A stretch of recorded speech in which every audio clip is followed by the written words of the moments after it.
Hi guys, welcome to deserts.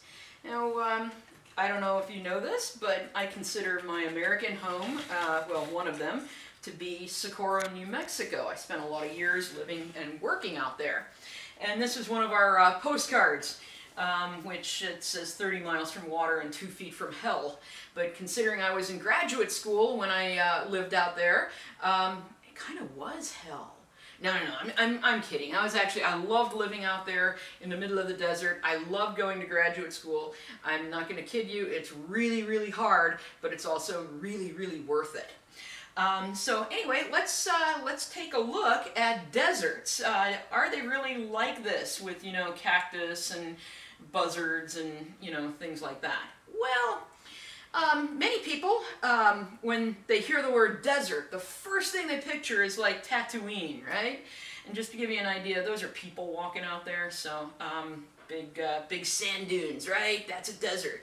But do all deserts really have to be sandy? Well, the answer is no. They don't have to be sandy, they don't have to be lifeless. Because obviously we have people and animals living in some deserts. We have plants living in some deserts. Some deserts aren't even hot. This is Antarctica, which counts as a desert, and it is quite cold down there. So what ties all of these deserts together? They are all regions of low precipitation.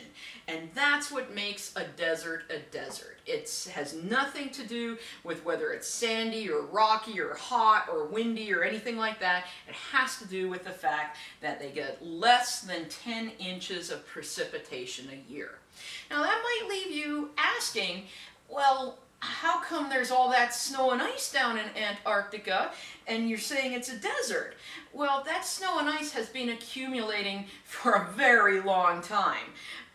And so even though there's not much precipitation, only a little bit lands there, not much goes away, not much melts. And so over these hundreds of thousands of years, that little bit of snow that falls every year has accumulated into those glaciers that we see. So anyway, let's take a look at how deserts work and why we get deserts in certain places but not in others. Well, that's the distribution of deserts. Where are they formed on Earth? And one thing is they are formed at about 30 degrees north and 30 degrees south latitude. And that has to do with the way the atmosphere on Earth circulates. So most of the energy from the sun, which is what drives our weather patterns, most of that energy arrives at the equator. And so the air at the equator gets really nice and warm. And there's two things I want you to remember about warm air. Number one, warm air holds more water, more humidity, than cold air. And number two is warm air is less dense than cold air, so warm air rises. Now let's look at what happens at the equator. Most of the energy arrives at the equator, so the air is warm and it's going to be humid. It's going to hold a lot of water. And so since it's warm, it's going to rise at the equator, and that's what we're showing right there, right? This water or this air rising.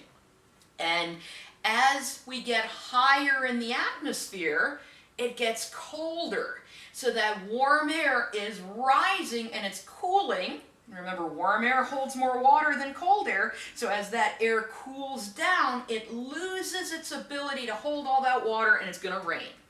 And this is why we get so many rainforests along the equator. We get the Amazon, we get the Central African rainforest, we get in Indonesia, and that's because we have this warm air rising, cooling down, losing its water. So what's this have to do with deserts? Well, as that air was rising over the equator, and it was cooling down, it dropped all its water. So then when that air sinks at 30 north and 30 south, it is dry air that is sinking there. And since it's dry, that's why we tend to get deserts. Now we can see 30 north right here, bunch of deserts along that. Here's 30 south, bunch of deserts along that. But we have these other deserts scattered around as well, which means there must be something else involved in this. Well, let's take a look. Deserts also happen to occur near or in areas of rain shadow. Now, rain shadow occurs where we have tall mountain ranges near the coast. So imagine, for instance, in the United States, you have the Cascade Mountains that are up in Washington and Oregon. And those are big mountains, like 14,000 feet high and stuff. So big, tall mountains. So let's look at what's going on, say, in Seattle and so. So we have big mountain, and we have the ocean here. Now, most of the water in the atmosphere is evaporated from the oceans. So we have evaporation in the oceans. Now we have this warm, humid air moving onto land. And then it hits this big, tall mountain range. Well, the air can't go through the mountains, so it is forced to rise. And as that air rises, it cools, the water condenses, right? The air can't hold that water anymore, and we get precipitation on this side of the mountain. Well, by the time the air makes it over the mountain and then down to the other side, it has lost all of its precipitation on the way up, so then when it's on the other side, it's dry air and it's desert. So if we think about, for instance, the weather in Seattle or Portland, Seattle, Washington, and Portland, Oregon sit between the mountains and the ocean. So they're on the side where they are going to get a lot of rain. That's why they're known as cities with where it's like always cloudy and raining, right? But if you ever go to eastern Washington or eastern Oregon, there are deserts out there. And that's because those are on the other side of those mountains. So that is rain shadow. And deserts will occur in these areas. And what we're seeing right here, we have the ocean here, and the air has merely gone up in elevation like a few hundred feet, and it's already cooled enough that we're getting that condensation. Now imagine if that air has to rise a few thousand feet over those mountains. We're definitely going to get some rain falling there. And this is why, if you ever travel into the American West, you'll often see stuff like this, where notice the sky is almost cloudless except over the mountain range. And that's because the air is being forced to rise over the mountain range, and that's where we get our clouds and precipitation.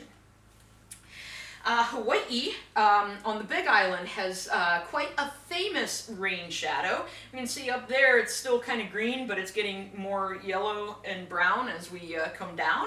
And that's because on one side of Hawaii, the trade winds are blowing and hitting that side of the island. And then you have Mauna Loa and Mauna Kea, which are very tall mountains, and the air is forced to rise. So on the east side of the Big Island of Hawaii, you tend to have tropical rainforest sort of environments. And then if you go to the west side, it's more desert, and you actually will see cactus growing in some areas there.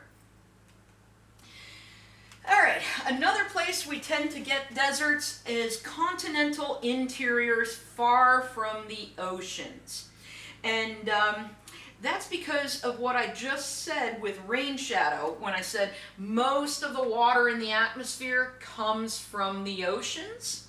Well, now imagine we have this really big continent, and air is moving from the coastline where it picked up all its water onto the continent. And as it's traveling across this continent, it's dropping water, it's dropping precipitation. And by the time it reaches the center part of the continent, it has dropped all its precipitation and it hasn't gone over any large bodies of water to like recharge itself. So the air mass is just really dry by the time it reaches the middle of the continent. And that's why we get things like the Gobi Desert in the middle of Asia. It's just the air has lost all its precipitation by the time it gets to that location. So those are some of the typical places where we are going to find deserts. Now, deserts, of course, I said the definition of one is that you get limited precipitation, less than 10 inches per year. And because of this, water, when it arrives, it is very, very important. So here we see part of New Mexico, near where I used to live. This is before the monsoon season. Now what monsoons are, they are winds that bring rain. And in the southwestern United States, like New Mexico, there's a season called the monsoons when most of the precipitation falls. And that's from July to October. And so the desert will really respond to that. And notice after the monsoon season, same location, these are the same mountains back there, but this is significantly greener because in these desert ecosystems, they will react to the water when it arrives and take every advantage of what little water there is. And I also then want to say, when you're in a desert, because there's less water, you don't get as much chemical weathering as you would in a place like here, like Houston, where we have plenty of rain. That's not to say that you don't get any chemical weathering, it's not as, it doesn't happen as much as it would in a more humid environment. And even though water is limited in the desert, water is still a very, very important agent of erosion. It still really shapes a lot of the desert that we see. So let's look at water in the desert. You do get rivers in the desert, but they are usually ephemeral. Ephemeral means they don't always have water in them, so they're not always flowing with water. And where the water flows, we call arroyos in North America.